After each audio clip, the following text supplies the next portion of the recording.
Welcome back to the brewing class. Today we're going to be talking about our very first homebrew.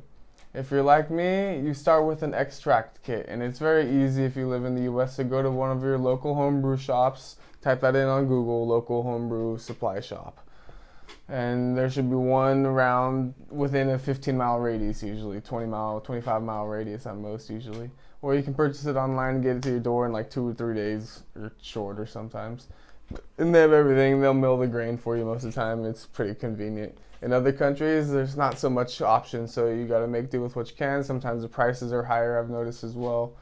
So be lucky to be in the US and being able to homebrew. So you just go to your local homebrew shop, and after reading a whole bunch of blogs and watching all these YouTube videos and be lurking on Facebook groups and Instagram accounts, you're ready to start your first brew. So you go to the homebrew shop, you talk with the guy there, and he'll usually guide you to an extract kit. And in this extract kit, it comes with malt, hops, and yeast. And sometimes it's extract, liquid extract, or dry malt extract. Or it could be all grain. You have to make sure if you have to make the mash or if you're using extract powder or liquid.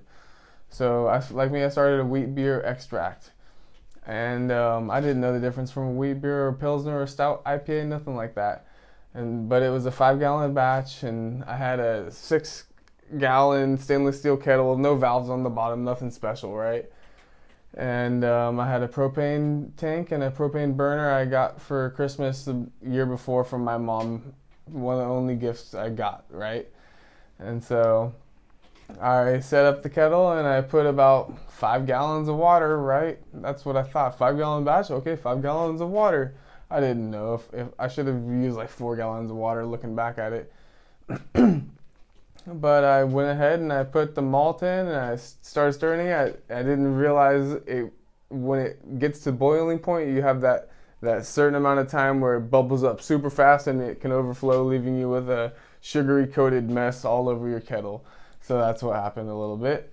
And anyways, we got the boil going. We let it boil for 1 hour. Okay, and then what? Shit, how do I cool it down? We had to put it in an ice bath, and I still use this now.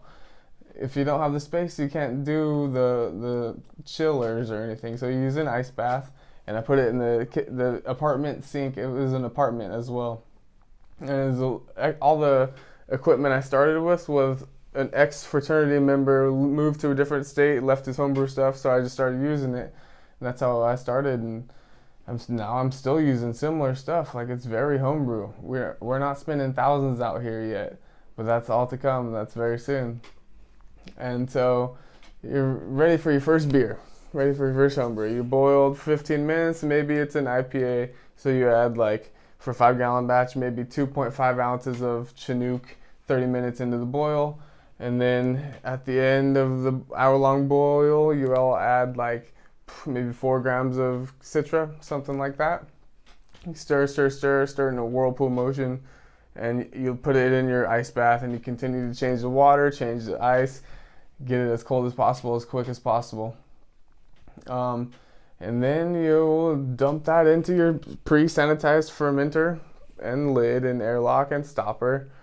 And then you'll put the dry yeast powder that they gave you in, and you'll let it sit for 2 weeks. That's what they say, 2 weeks. So you don't know the signs of fermentation. You don't know what's the temperature like. You're very cautious of the temperature, maybe in the summer, so it's very fluctuating. And this is the hardest problem for most homebrewers, is that fermentation control. You want the beer to always be at like 70 degrees, or if you can have it at 68, or you can type it in 66 or 64, or whatever, 55 for a lager even.